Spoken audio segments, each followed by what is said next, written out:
കൂടുതൽ വാർത്തകളും വീഡിയോകളും കാണാൻ ഈ ചാനൽ സബ്സ്ക്രൈബ് ചെയ്യുക. കൂടെ ബെൽ ബട്ടൺ അമർത്തുക. Please subscribe our channel. നമസ്കാരം. എല്ലാ മാന്യ ജ്യോതിഷ വിശ്വാസികൾക്കും ജ്യോതിഷ പ്രേമികൾക്കും എന്നെ ഇഷ്ടപ്പെടുന്നവർക്കും ഈ എപ്പിസോഡിലേക്ക് നിസ്സീമമായ സ്വാഗതം.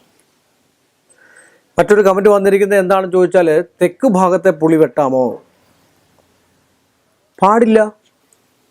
എന്തിനു തെക്ക് ഭാഗത്തെ പുളി വെട്ടുന്നത്?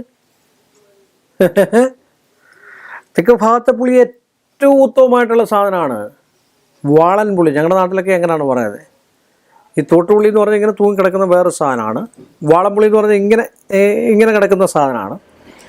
അപ്പോൾ ആ വാളംപുളി എന്ന് പറഞ്ഞാൽ നല്ല ശരീരത്തിൻ്റെ ദുരിതങ്ങൾ മാറിക്കിട്ടാൻ തെക്കൻ കാറ്റടിച്ചു വരുന്ന കാറ്റ്, പുളിയിലൂടെ വരുന്നതായിട്ടുള്ള കാറ്റെന്ന് പറഞ്ഞാൽ ഏറ്റവും ഉത്തമമാണ് ശ്വസിക്കാനും. അവിടെയുള്ള ശരീരസുഖം ഇല്ലാത്തവർക്കും ഒന്നും വേണ്ട, വാദം പിടിച്ച് തളർന്ന് കിടക്കുന്നവരെ പോലും എണ്ണിക്കാൻ കഴിവുള്ളൊരു സാധനമാണ് പുളി എന്ന് പറയുന്നത്.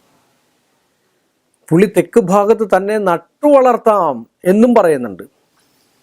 അത് പുരയ്ക്ക് മുകളിലാകാൻ പാടില്ല എന്നുണ്ട്. അപ്പോൾ അത് കോതി നിർത്തണം, മുറിച്ച് നിർത്തണം. മനസ്സിലായില്ലേ?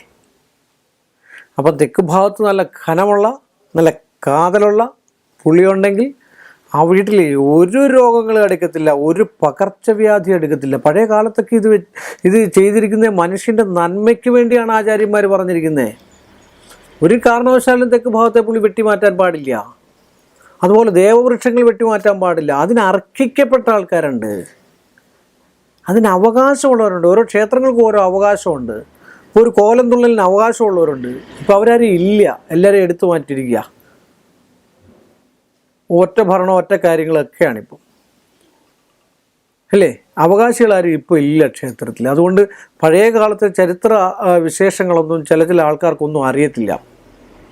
ഒരു ദേവി ഭദ്രകാളി ക്ഷേത്രത്തിൽ, ഒരു കൊടുങ്ങല്ലൂർ ദേവിയിൽ അവിടെ അവകാശമുള്ള ആളുണ്ട്. ആദ്യം അവർ ചെല്ലണം.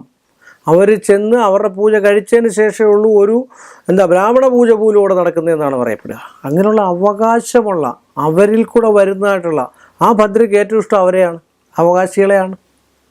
ആ ദേവപ്രശ്നത്തിലൊക്കെ തെളിയുന്നതാണ്, അല്ലേ? അതുപോലെ ഒരുപാട് ക്ഷേത്രങ്ങളുണ്ട് കോലന്നുള്ളത് നടക്കുന്നത്. അവകാശം ചില ഒരു ജാതിക്കാർക്ക് ഇങ്ങനെ പറയപ്പെടുന്നുണ്ട് പഴയകാലം. ആരവകാശം ഇന്ന് കൊടുക്കുന്നുമില്ല. അതിൻ്റെതായിട്ടുള്ള ദുരിതങ്ങൾ അമ്പലങ്ങളിൽ നടക്കുന്നുമുണ്ട്. അതൊക്കെ ചെയ്ത് മുന്നോട്ട് കൊണ്ടുകഴിഞ്ഞാൽ ഏറ്റവും നല്ലതാണ്. അപ്പം തെക്ക് ഭാഗത്തെ പുളി ഏറ്റവും ഉത്തമമാണ്. തെക്ക് ഭാഗത്ത് ആ പുളി അവിടെ നിന്നോട്ടെ എന്ന് പറഞ്ഞുകൊണ്ട് ഈ ഒരു എപ്പിസോഡ് ഞാനിവിടെ അവസാനിക്കുന്നു. വീണ്ടും നമ്മൾ തമ്മിൽ കാണുന്നവരെ എല്ലാ മാന്യ പ്രേക്ഷകർക്കും എൻ്റെ വിനീതമായ നന്ദിയും കടപ്പാടും.